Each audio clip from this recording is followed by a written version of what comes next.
อ๋อค่ะเมื่อสงครามพี่น้องได้ดังเสียงในค่ะเนาะเมื่อในก็เฮาคามาโดยมีเอียงหรือมาในพี่น้องเขาในค่ะเนาะอันนี้เป็นห้องทราย OTG ในค่ะเนาะอันนี้ก็มันเขาตั้งตื้อเสื้อหือในเขาเดมาในพี่น้องเขาในค่ะเนาะอันนี้อ่ำกาค่ะนะอ่าหมอก30บาท40บาทเงินไทยในค่ะเนาะเพราะว่าเป็นตั้งเมืองมันได้ก็โหค่ะนะ ก็หาซื้อเอาอะไรตามร้านมือถือร้านที่เป็นขายเครื่องปรุงเสื้อนั่นเองค่ะเนาะอันนี้มันเขาจะถือเนี่ยเขามาใจด้วยกันค่ะอ๋อค่ะออนดังสุดเขาก็กัดซื้อมาอันในมาในค่ะเนาะเขาคาเจอมือถือเจอโทรศัพท์อันไรก็ไล่ในค่ะเนาะอันนี้ค่ะนะอันนี้เขาได้ก็ได้จำด้วยอันนี้ในค่ะเนาะเขาคาก็มาเสียบต่อดีในค่ะเนาะอันนี้มันจะเป็นตัวอ่านต่อมือถือค่ะนะ สมมุติว่าเขาสมมติว่าเขาค่ามังเจอมังปอกมังแล้วในตีเก็บข้อมูลตีเก็บตีแต่อย่างในมือถือเขานั่นมันเตเอนะในคานอมันอ่ำปอกเก็บหรือว่ามันนำหนาอะไรในเขาคาก็ใครเอาตั้งนอกมันเสียใส่ในคานอเขาคาอ่ำต้องไม่ใจเอาคานออันในว่าตีเก็บมันอ่ำป้อในก็เขาคา หาล็อกไลน์มาเครดิตแล้วนะครับเนาะสังเกตว่าใครด้วยวิดีโอใครด้วยเพลงใครไอสั่งนำในค่าเข้าคาก็ต้องโหลดเสิร์ในโฟนมือถือเข้าคาดังเสียงดังมดในค่ะเนาะมันเดเฮ็ดให้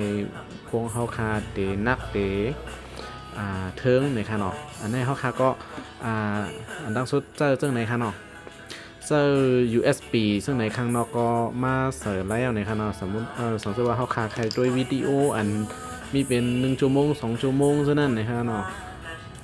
มันเดฝ่ายเดยาวนะครับเดยาวนะครับเขาคาก็ว่าเก็บในมือถือในมันเดเทิงในข้างนอกอันนี้เขาคาก็มาเก็บใส่ในซึ่งในค่าใครใส่ซึ่งถือก็ไล่ในข้างนอกอันนี้ก็32ในข้างนอก32กิบก่อนในข้างนอกสมมติว่าเขาคาอันนี้ก็อยู่ดีพี่น้องเขาใครซื้อว่าหลูกเก็บอีสังพองในมันในขนมนะครับเขาขาก็มาเสียบจังในขนมอันนี้ครับว่าเสียบปุ๊บมันก็เด็กขึ้นมากกำเหนียวในขนม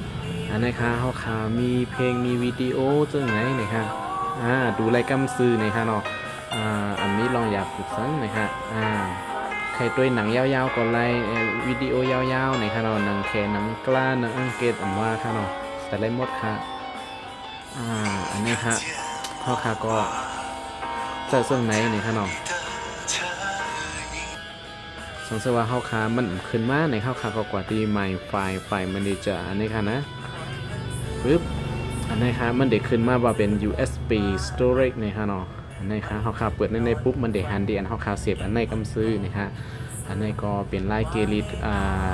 เครื่องเขามีดีเก็บข้อมูลน้ำในค่ะเนาะแล้วก็อันนี้ไว้เสียก่อนในค่ะเนาะแล้วก็มีแทงค่ะอันนั้นก็เป็นเมมเป็นเสื้อหือในข้าค้ามีเหมือนเสื้อหนังโทรศัพท์บางอันออกมาเมื่อเลี้ยวในคานอมันมีตีเสียบเมมเล็กๆในคานอเป็นอ่าเป็นใส่มาตีเก็บข้อมูลในเครื่องมันในคานออันนี้ค่ะเขาค่ะก็ซึ่งว่า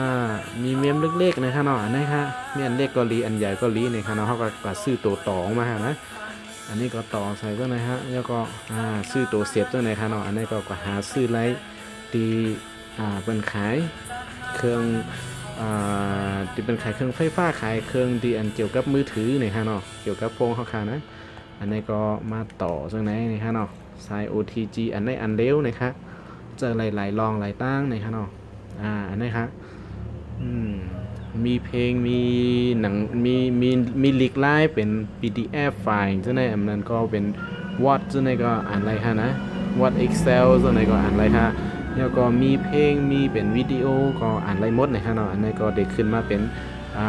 USB นะครับเนาะเสียบปุ๊บไฟเด็กแรงๆขึ้นมาตัวไหนครับนะอันนี้ก็เขาคำมาเปิดตีไฟ Manager แล้วก็ USB storage นะครับเนาะอันนี้ค่ะนะมี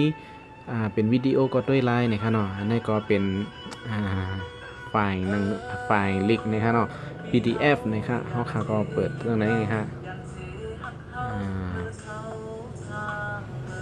นี่ฮะแค่อ่านลิกซึ่งถือก็ไล่นี่ครับเนาะอ่านเป็นหน้านะฮะอ่านห มดเป็นอุกในก็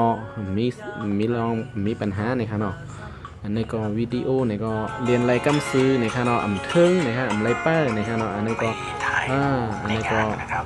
อยู่ดีความตั้งไว้ของ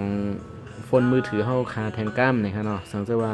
เป็นกาขันอันสูงอีกนึงในครับจ้าลีอีกนึงในก็เดไว้อีกนึงนะครับสังเกตว่าเฮาคาก็ซื้อมากลางๆในก็เดบางตัวก็อัปเดตเทิงอีกนึงก็ไล่นะครับเนาะอันนี้ได้ก็ที่ไว้อยู่นะครับเดี๋ยวก็มันเฮ็ดไรซึ่งหือพองนะครับมาด้วยอีกด้วยแทงค่ะเนาะเดี๋ยวก็อันนี้ใส่ไฟกันอะไรนะครับเนาะมาแทงอันนึงครับอันนี้ก็เดเป็น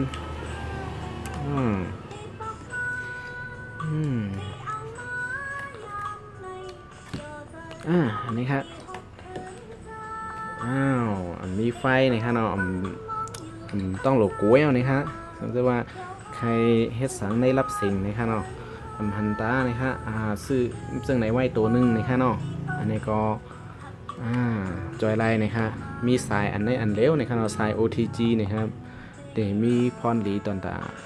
คนดีเจอมือถือนะครับเนาะหรือเซแนมก้านะครับเพราะว่าเป็นดี USB อันเป็นปังกาพัดลมอีสังเสียมว่าก็เอามาเสียบเป็นไฟซึ่งถือเสียมว่าสมมติว่าเป็นหู USB ซึ่งไหนเนี่ยเอามาใส่ไล่นะครับเนาะแล้วก็อันไหนเขาค่าเก็บไปก่อนแล้วก็อันนี้ครับอันนี้คีย์บอร์ดโน้ตบุ๊กค่ะเนาะเขาค่ามาใส่แล้วก็พิมพ์เหมือนซึ่งเขาค่าปอลิกเหมือนในโน้ตบุ๊กนั่นนะครับเนาะต่อจากไหนครับปึ๊บอันนี้ก็ขึ้นมากำซื้อนะครับเนาะเขาค่าก็มาดีกุกเกินในก็ไล่นะครับมันก็คอกว้ามในก็ไล่ค่ะเนาะเขาค่ามาดีคอกว้ามในค่ะนะเขาค่ามาพิมพ์ด้วยดีในค่ะเนาะ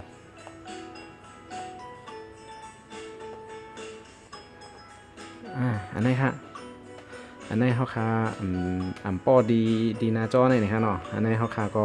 เดี๋ยวมาเต็กดีคีย์บอร์ดในนะครับเนาะซึ่งหนึ่งว่าที่เป็นลิกไทยนะครับเนาะเป็นภาษาอะไรก่อนนะเหมือนเจ้งว่าเขาค่าเลขอังกฤษไว้นะครับเนาะเขาค่าพิมพ์ดีในบอร์ดดีในนะครับเนาะอันนี้ครับอันนี้ออกภาษาอังกฤษกำเหนียวเลยครับอันนี้ครับ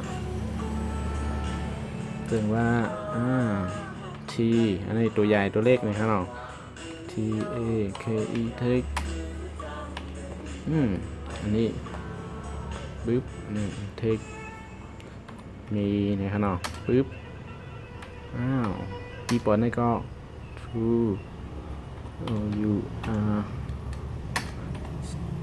E T อันนี้ค่ะเนาะอันนี้ก็เป็นอันเข้าตั้งตื้อนะฮะสังเกตว่าเผื่อใครพิมพ์จังไหนขั้น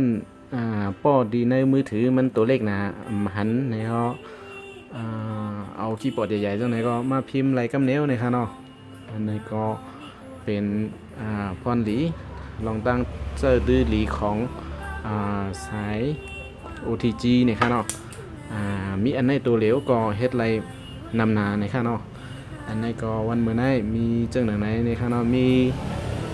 วันนามาในก็สังสว่ามีอย่างดีลีในก็เดมาเฮปีนอเขาเลยด้วยไหลหันแทงในข้างนอกอย่าลืมติดตามวิดีโอของข้าเฮาในข้างนอกดีเตอร์แรงๆในข้างนะsubscribe ในข้างนอกนั้นก็กดติดตามนะครับยินจมใหญ่ๆน้ำในข้างนอกที่เข้ามาด้วยนะครับเหมือนซุงค่ะ